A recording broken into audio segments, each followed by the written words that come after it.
What's good, everybody? It's Mike Reed, and welcome to My Life Ministries, where leadership, influence, faith, and evolvement are the principles that we look to live by every single day of our life. And by us living those principles, it helps us to help youth to become motivated young leaders to implement faith every day in their lives as well. If you're going through, if you're dealing or battling with anxiety at this moment, let's together let's release that. Let's release the anxiety that the enemy tries to place on our heart, and the anxiety that the enemy tries to place in our mind and in our life. Let's serve the devil notice and let him know that anxiety will never have a part of my life again. Let's let the devil know that anxiety will never keep me down. Anxiety will never keep me trapped. It will never keep me bound. Anxiety will never cause me to be outside of myself ever again. And let's mean that when we say that, because anxiety is such it's such a poison that it literally it destroys you slowly. And you have a hard time trying to gravitate towards it, or you have a hard time trying to figure out a way to eliminate anxiety from your life, because it's such a overwhelming feeling. And it's hard to deal with at times. But God is the only thing that can come in and help you with that situation, or come in and help you with that feeling. And now that we've served the devil notice, and we let the devil know that you can no longer have that priority in my life when it comes to being anxious, or when it comes to having anxiety. Let's begin to thank God as we lay it down at his feet, and we say, you know what, Lord, I take on your yoke, because your yoke is easy.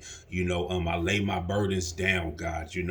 Let's begin to praise God, from the deliverance that anxiety is no longer going to be a part of our life. Anxiety is no longer going to have its hand on us. Anxiety is no longer going to be something that we keep in our pocket, or something that we carry on our back. Anxiety is not going to be anything that we allow to be a part of our mind, because anxiety, it brings overthinking. Anxiety, it brings fear. Anxiety, it brings discouragement. Anxiety, it brings worry. And when you allow those anxious thoughts to come into your head, you don't share those things with anybody. And the reason why it's so thick in your head is because you allow all of those overthinking and all of those anxious thoughts to just become crowded. And it's so much that's going on in your mind, and you're making up stories in your head that aren't even true.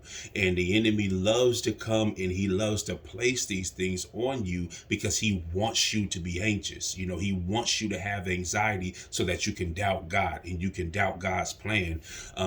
He wants you to be in bondage, and he wants you to be in a situation to where you drive yourself crazy. But I'm here to let you know that God is not going to allow you to face that. He didn't put you in this situation for you to face it by yourself. The enemy has to fight you in some way. He has to fight you in some way. So what better way to do it than to make you overthink the blessing that God has for you, to make you overthink the steps that God has for you, to make you be anxious, with the direction that God is giving you, so that he can make you step out of place, or he can make you, when God says move 5 steps, he has you looking at that 5 steps, and in your mind, you feel like, oh man, well, I need to take another 5 to make 10, when God is saying, no, 5 is enough at the moment. The enemy wants to do whatever he can to come in and destroy your witness, to come in and destroy the plans of God, because he hates it.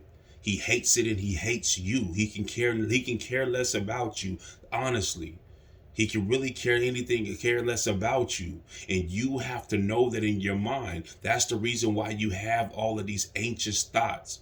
That's the reason why you're worried so much. That's the reason why you're scared. That's the reason why, there's so much fear. And when you realize that, you find that yourself, and you're being stagnant, and you're procrastinating, and whenever you feel like you need to move, or you feel like you need to do something, there's always this thought in your mind trying to make you not do it, or talk you out of it.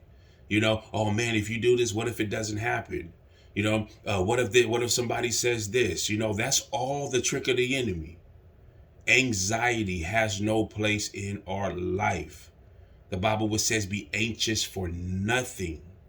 Be anxious for nothing, but in all things with prayer and supplication, continue with thanksgiving, continue to make your requests known to God. We have to give God all the glory and all the praise. We can't hold the thoughts that come into our mind. The moment that you feel anxiety come into your life, whether it's mental health, whether it's things at work, whether it's personal problems, whatever it is, the things that you're anxious about. The anxiety that you deal with. The worry, the frustration, the hurt, the overthinking, the fear. All of the things that you deal with in your life. And the situations that anxiety attaches itself to in your life. Don't let it win ever again, because it's leading you down a path that I promise you that you're not going to want to go down, when you already have the power and the authority to cast it down and not allow anxiety to be a part of your life. You are more than a conqueror, and no weapon formed against you shall prosper. And anxiety is a weapon from the enemy. And he loves to use that, because what happens is it corrupts your mind, it clouds your mind, and it takes away the thoughts of God. It takes away the thoughts of God in your life. And that's what he loves to do, because he says, I'll put fear, I'll put overthinking, I'll put doubt. And he throws all of these things at you when you find yourself walking around every single day and you feel like you're going crazy. You feel like you can't find God. You feel like you can't pray. You feel like you can't read your word. You feel like things that God has shown you and things that God is doing for you in your life, you feel like, man, I don't even know how to handle it. Don't let anxiety win. Don't let overthinking win in your life. God is too good, and he's always here. He's always here for you. You just have to call onto him. Share with him, Lord, I feel anxious. Lord, anxiety, it feels like it's trying to rule in my life. Father, I feel fear. God, I feel like I'm overthinking. I'm scared. I'm worried. Share those things with God so that God can give you the answer that you need. He can give you the peace that you need in the moments that you're dealing with this stuff. Don't let anxiety win, because God has such a big plan for you. He's changing your life. He's moving things around. He's shifting things around. And I know that you feel it. I know that you feel it, because I feel it. I feel it. Now, this message might not be for everybody, but for the ones who deal with it, the ones who are struggling, and they feel like, they're having all of these anxious thoughts in their mind, this word is for you. This message of encouragement is for you. It's for you. So do not allow the enemy to win another day with anxiety in your life at all, because you're more than a conqueror and you have purpose, and the enemy knows that. So don't be fooled. Don't allow the poison to seep into your blood. Do not allow the poison to seep into your veins. God is too good for that. And he'll never leave you, nor will he forsake you. So anxiety, we let anxiety go. We kick it out the door, we bury it, and we cover it up. And we take on the peace of God. And we trust in God with all of our heart. And we lean not on our own understanding. And we trust his plan, because his plan is best. So I just wanted to get on here and encourage somebody and let them know, don't let anxiety win another day in your life, because you're free and God got you. So you guys have a wonderful and a blessed day, and I'll talk to you soon.